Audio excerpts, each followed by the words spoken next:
As we head into 2025, I want to talk about 5 risks that I feel we as an IT community are not talking enough about and probably should. The first one is a very obvious one. Markets could easily have been overpriced. Over the last year, the S&P has rallied over 20%. The Nasdaq has rallied over 25%. Since 2020, the S&P has rallied 80%. The Nasdaq has rallied 113%. It is clear that markets just can't keep going up like this, and there is no telling when there will be a correction. But it does feel to me a lot of the good news has been priced in. We have avoided a recession. We have started a rate decrease cycle. We have a Republican Senate and House, a Republican president, a conservative Supreme Court, all things that should push towards more business friendly decisions, but all things that have already occurred.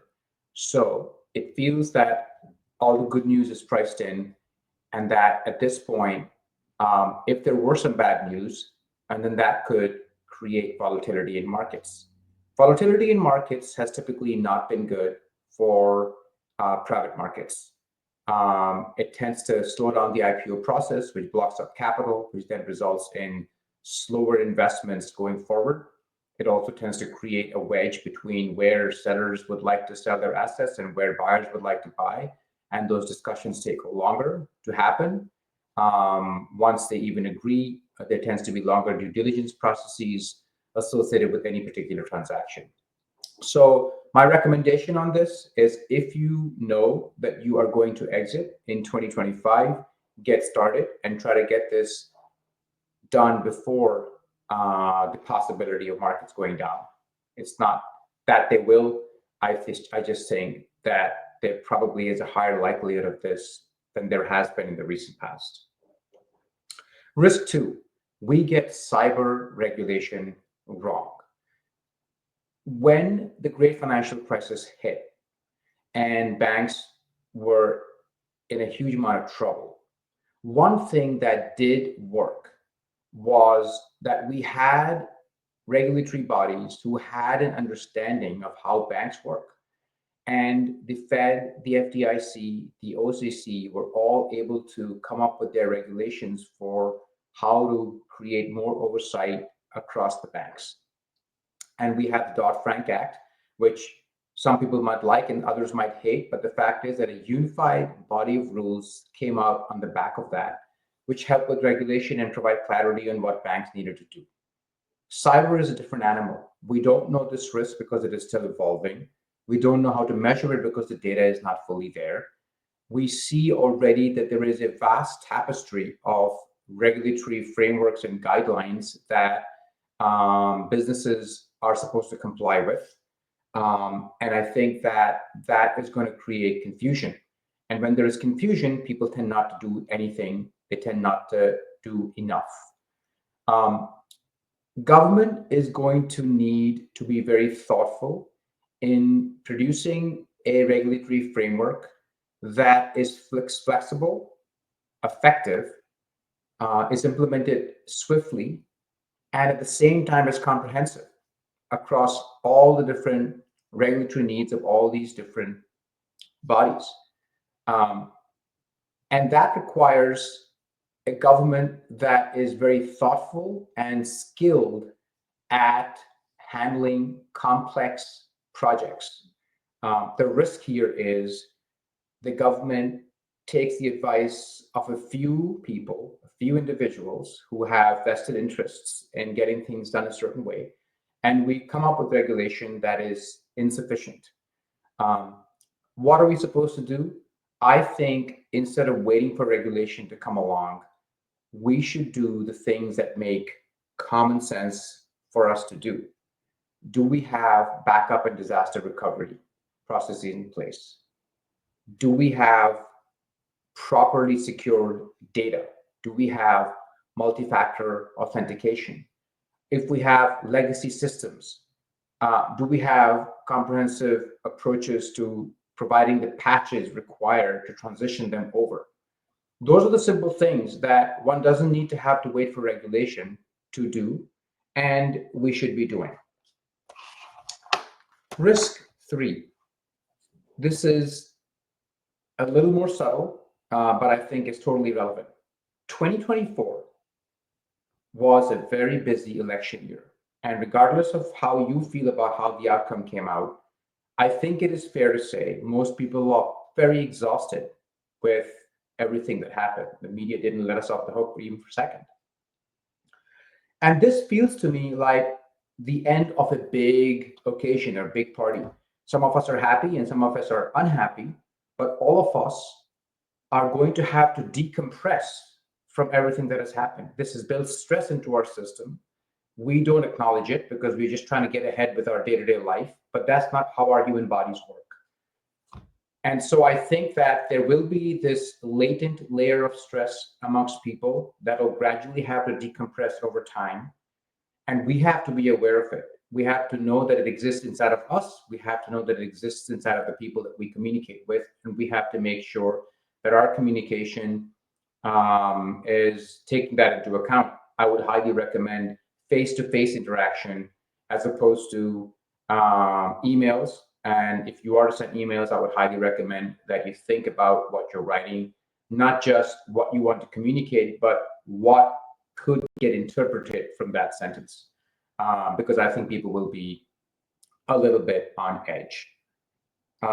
Risk number 4, AI and all of its advancements, even those that are positive, will be here much quicker than we think they will be.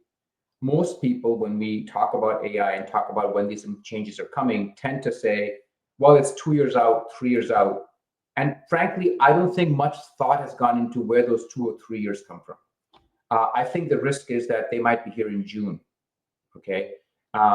Gemini from Google just announced the Project Astra and the Project Mariner.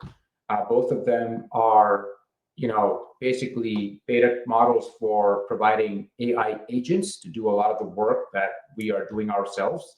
This is already in beta test.